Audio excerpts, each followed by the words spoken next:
नमस्कार मंडळी, मी आज परब किचनमध्ये बरेच दिवसांनी येले हो. तुमको प्रश्न पडलो आहे ना, पण ता खरा आमच्या घरात काय इलेला ता तुमका सरोजनी सांगितल्यानच.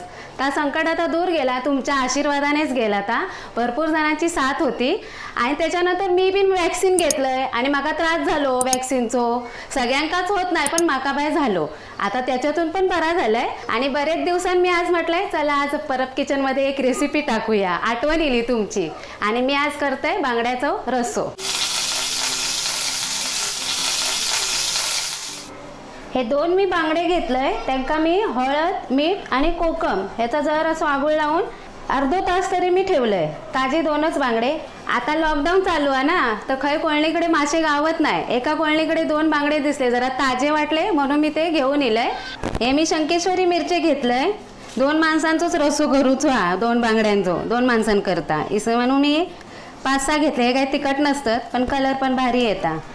आणि आता तिखट जास्त आम्ही खाणत नाही, ते आता मी पाण्यात भिजत घालते म्हणजे आपले वाटूक बरे जातील.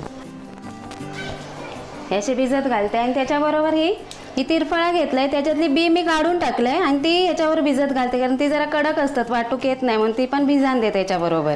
हे मी 2 टॅमॅटो घेतलंय आणि अख्खो कांदो घेतलाय, त्यातलं अर्धोसो मीठ एका वाटूक घेतय आणि बाकीचं फोडणीक ठेवलंय.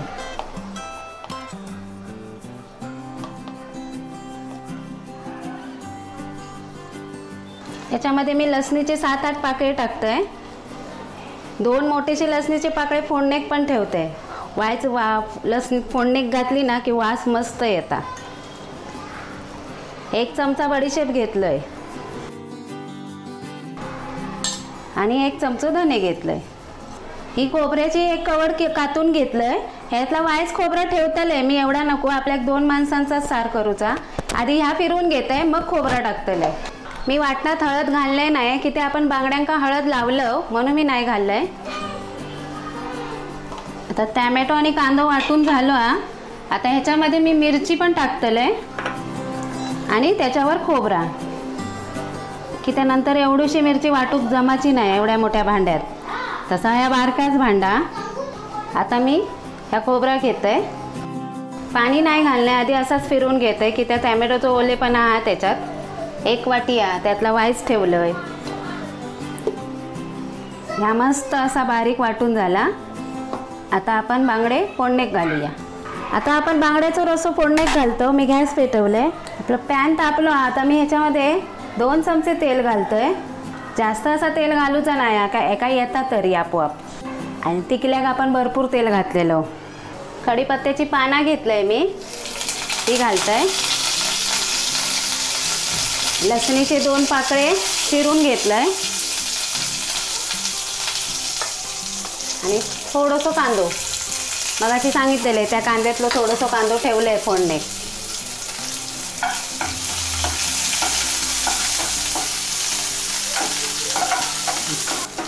मस्त सुगंध सुटलो फोडणीचा. गॅस बारीकच आहे. याच्यात आपण आता वाटण ना ता घालतो.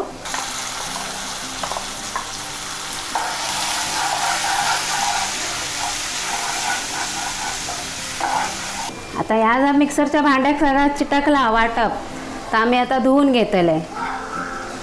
त्यात पाणी मी आता ह्या फोडणीत घालतले. तोपर्यंत ही बारीक गॅसवर ह्या जरा वाटप शिजन दे.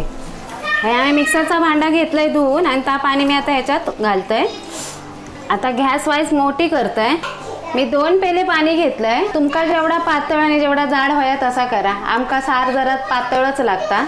एवढा पातळ आणि एवढा जाड आमका लागताच. आता ह्यात मी कोकमा घालतोय आणि एका कड येऊक देते. कड येऊक सुरुवात झाली. आता मी ही बारीक बारीक घेतलंय 4 कोकमा, ती घालतोय आणि याच्यावर झाकण ठेवते. फक्त 5-6 सेकंदातच कड येऊ द्या, नंतर आपण बांगडे सोडूया ह्याच्यामध्ये. बघा चांगलं रटमटाळून कड इलो कडी कापल्या.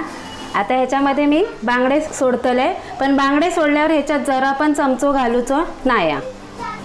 अर्धो चमचो मीठ घालतोय मी. आता ह्याच्यात मी हे बांगडे सोडतोय आणि आपण आता हे शिजले की नाही ते बघायचे नाही. जेव्हा आपल्या कढीक वरती तवंग येईल तेलाचो की समजायचे बांगडे शिजले. आता ह्याच्यात मी चमचो फक्त वाढूक घालतले, बाकी चमचो घालणार नाही. अगदीच तुमका वाटतं या ढवळूचा गॅस बारीक करायची आणि ह्या असा गोल फिरवायचा अलगद.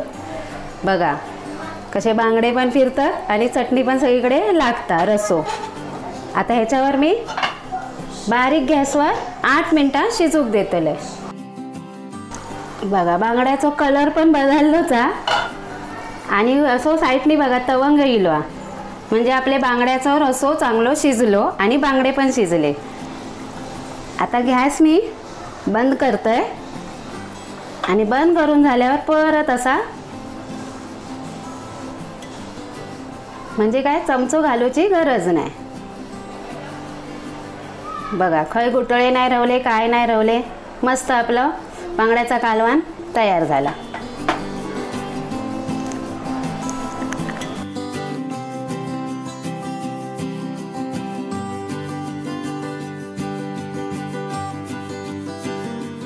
असा या बांगड्याचा कालवण तुम्ही नक्की करा. Parab kitchen like, share, subscribe करा आणि हो नेहमी हसत रवा, खात रवा आणि नेहमीप्रमाणे परब किचन पाहत रवा.